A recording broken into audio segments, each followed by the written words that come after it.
Welcome to the 11th class RC school. हमने इससे पहले एक लेक्चर पढ़ चुके हैं अपन, जिसमें हमने थोड़ा बहुत विमा के बारे में पढ़ा था कि विमा को हम MLT से दर्शाते हैं, उनके ऊपर घात लिखते हैं। M का मतलब मास होता है, द्रव्यमान। L का मतलब लंबाई, लेंथ, दूरी के दो, चौड़ाई, जो भी कह सकते हैं हम, ठीक है। उसके बाद T टाइम होता है, तो MLT के रूप में लिख सकते हैं। तो उसमें हमने अब इसको लिखने का तरीके के लिए, क्योंकि विमा जो है एक इंपॉर्टेंट टॉपिक है, विमा और मात्रक हम कोई सी भी क्लास में पढ़े, कोई से भी एग्जाम दें, बहुत जरूरी है इसको पढ़ना। तो जैसे मैंने बात की थी क्षेत्रफल की, जैसे मैं लिख दूं, पहला हमें निकालना था क्षेत्रफल। क्या निकालना था? क्षेत्रफल। मैं दोबारा बताऊं, क्षेत्रफल अगर बता दिया तो मैंने, ठीक है। तो सबसे पहले हमें निकालने के लिए इसका फॉर्मूला क्या पता होना चाहिए? लंबाई इंटू चौड़ाई। तो लंबाई को भी हम L से दर्शाते हैं और चौड़ाई को भी हम L से दर्शाते हैं। तो इसकी जो विमा होगी, तो विमा लिखने के लिए मैं देखो सबसे पहले बड़ा कोष्टक लगाते हैं, इसके बाद M लिखते हैं, L लिखते हैं और T लिखते हैं। M की पावर 0, 0 इसलिए लिख रहा हूं मैं क्योंकि M नहीं आ रहा है यहाँ पर। ये इसका फाइनल फॉर्मूला है क्षेत्रफल का। L कितनी बार आ रहा है? 2 बार, और T नहीं आ रहा। तो ये किसका फॉर्मूला हो गया? M0 L2 T0। ये हो गया विमा, क्षेत्रफल की विमा। दूसरा, अगर मैं लिखता आयतन, क्या लिखता? आयतन। तो आयतन के लिए फॉर्मूला क्या होता है हमारे पास? लंबाई इंटू चौड़ाई इंटू ऊंचाई। लंबाई को भी L से लिखेंगे, चौड़ाई भी दूरी होती है L से लिखेंगे, ऊंचाई भी दूरी होती है L से लिखेंगे। तो वापस अगर मैं इसकी विमा लिखूं, तो विमा क्या आ रही है हमारे पास? MLT, बड़ा कोष्टक। M नहीं आ रहा, छोड़ो, 0 लिखो, मतलब L कितनी बार? 3 बार। T नहीं आ रहा, मतलब 0 बार। तो M0 L3 T0 इसकी क्या हो जाएगी? आयतन की विमा हो जाएगी, ठीक है। अगर मैं बात करूं इसकी वेग की, जितनी भी भौतिक राशियां हैं सबकी विमा निकालने की कोशिश करेंगे हम ज्यादा ज्यादा। तो वेग तो हमें पता होना चाहिए, वेग का सूत्र क्या होता है भाई? सबको पता है, दूरी बटा समय। क्या है? दूरी बटा समय। दूरी को हम कैसे लिखते हैं विमा में? L से। समय को हम कैसे लिखते हैं? T से। तो इसकी विमा क्या होगी? इधर देखो, L एक बार, अच्छा ये T है, L तो एक बार ऊपर, ये T है। ये T कोई भी राशि को नीचे नहीं छोड़ना, सबको ऊपर लेके आना है। ये T ऊपर जाएगा, तो ऊपर जाएगा। अभी इस पे भी घात है, इस पे भी घात है। जब घात एक होती है तो लिखते नहीं है, तो L की पावर 1 लिख सकता हूं। तो L की पावर 1 तो ऊपर था मेरे से, तो L की पावर 1। लेकिन T की पावर 1 है, लेकिन ये बटे के नीचे है। तो बटे के नीचे है, तो इसको भी कहां लेके जाना है? ऊपर लेके जाना है। देखो बट इसके साथ आ गया L के साथ, अब नीचे नहीं, कोई बटा नहीं लगा रहा मैं, तो ये जाएगा। तो जब ये ऊपर जाएगा तो इस पर घात जो होगी वो काय की हो जाएगी? माइनस की। ध्यान रखना, अगर ऊपर से नीचे लाते हैं तब भी घात माइनस की होगी, जब नीचे से ऊपर लेके आएंगे तब भी घात माइनस की होगी। तो इसकी विमा जो होगी वो क्या होगी? MLT। वापस जाओ इसके फॉर्मूले में, क्या इसमें M आ रहा है? नहीं आ रहा, तो फिर 0। इसमें L आ रहा है, कितनी बार? एक बार। T minus 1, M0 L1 T minus 1, ये बात, ठीक है। तो ये चीज हो गई, इसमें M0 L1 T माइनस 1। अगर यही चीज अब मैं नेक्स्ट निकालूं, अगर बहुत सारे फॉर्मूले से निकालेंगे हम, जितने हम निकाल सकते हैं मोस्टली, यहाँ पर कोशिश करेंगे। अगर मैं निकालूं इसका टोनाइट, क्या निकालूं मैं? देखो, इसको वेलोसिटी बोलते हैं, इसको एक्सेलरेशन बोलते हैं, ठीक है। तो क्या होता है ये?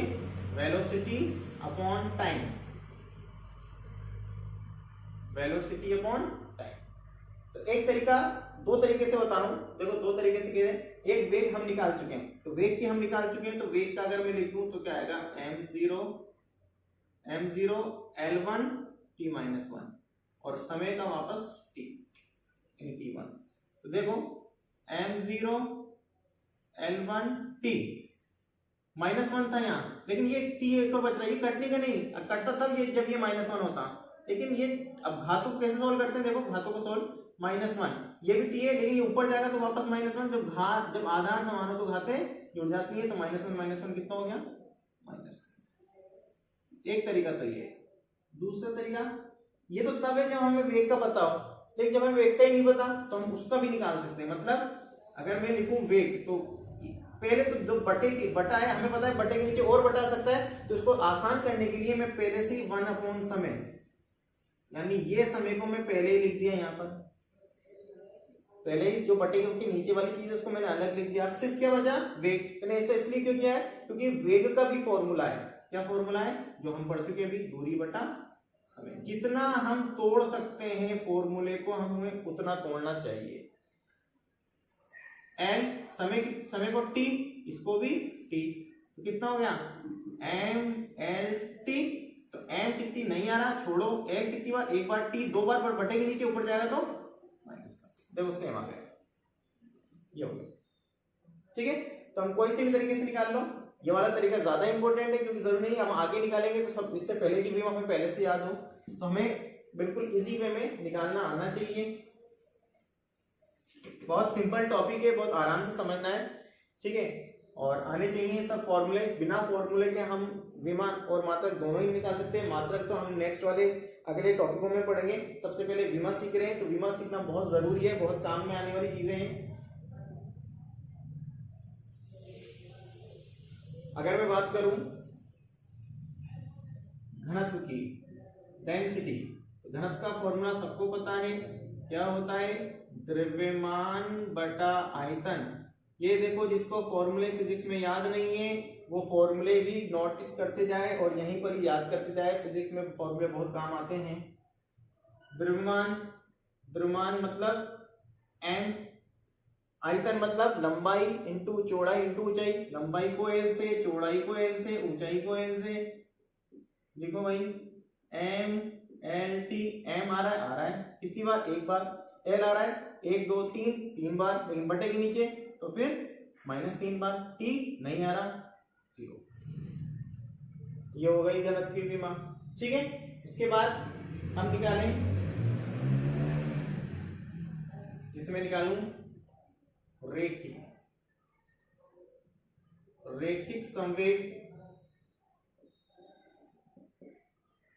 इसको ऐसे लिखते हैं, वेग को v से लिखते हैं, घनत्व को कहीं कहीं d से भी लिख देते हैं, डेंसिटी। रैखिक संवेग को हम t से लिखते हैं। रैखिक संवेग फॉर्मूला होता है P बराबर mv, यानी द्रव्यमान इंटू वेग। क्या फॉर्मूला होता है, द्रव्यमान इंटू वेग। द्रव्यमान को m से लिख दो, द्रव्यमान और टूट नहीं सकता। वेग टूटता है किसमें, दूरी बटा समय में टूटता है। तो m की जगह m, दूरी को l से, समय को t से, तो क्या हो जाएगी विमा, m l t। m आ रहा है एक बार बटे के ऊपर, ये l आ रहा है बटे के ऊपर, ये एक बार, t आ रहा है बटे के नीचे आ रहा है। तो रैखिक संवेग की विमा हो गई m1 l1 t -1। ठीक है,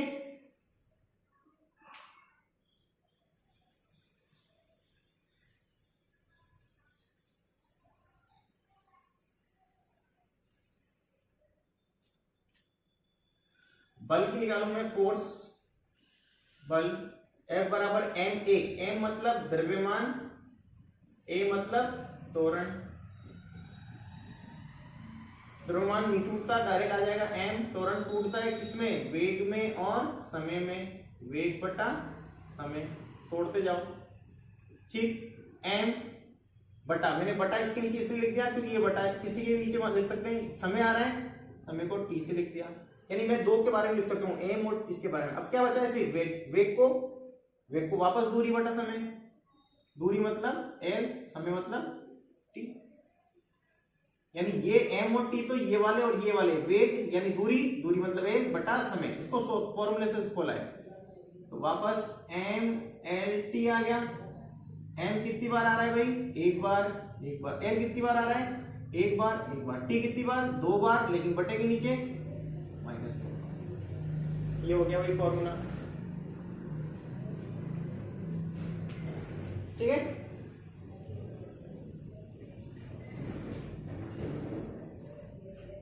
मैं निकालू नेक्स्ट आवेग।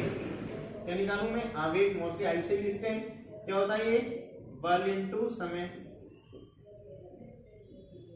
F into T. बल मतलब, बल को भी तोड़ो, इसमें द्रव्यमान इंटू त्वरण इंटू, जब तक लिखते जाओ जब तक MLT में नहीं आ जाते। द्रव्यमान इनटू त्वरण मतलब वेग बटा समय इनटू समय। इस समय से ये समय कट गया, छोड़ो।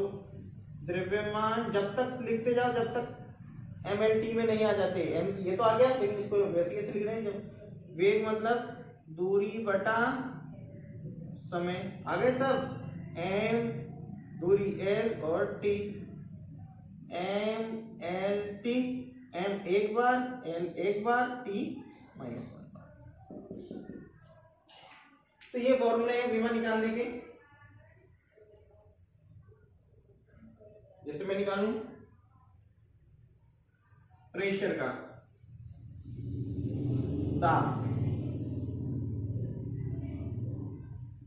दाब भी कह दो या प्रतिबल कह दो, एक ही बात है। दाब क्या होता है हमें पता होना चाहिए भाई, बल बटा क्षेत्रफल। क्या होता है? बल बटा क्षेत्रफल। बल को तोड़ो भाई, द्रव्यमान फॉर्मूले के बिना कुछ नहीं होगा। द्रव्यमान इंटू त्वरण, लंबाई इंटू चौड़ाई। द्रव्यमान m, लंबाई l, चौड़ाई भी l। क्या बचा? त्वरण यानी वेग बटा समय। m नीचे l, दो हो गए, एक t ये आ गया। क्या बचा? वेग वापस दूरी बटा समय। वेग क्या हो गया? वापस दूरी बटा समय। m l स्क्वायर t, दूरी l और t, एक दूरी से एक दूरी गई, l से l, m l t। m एक बार, l एक कटा है, नीचे एक बच रहा है यानी -1, t नीचे भी -1। तो m1 l -1 t -1। तो ये फॉर्मूले हो गए किसके? दाब का फॉर्मूला हो गया। ठीक है, तो ये लेक्चर, आगे के लेक्चर में हम आगे और विमा निकालेंगे थोड़ी और, उसके बाद हम नेक्स्ट टॉपिक स्टार्ट करेंगे। Thank you.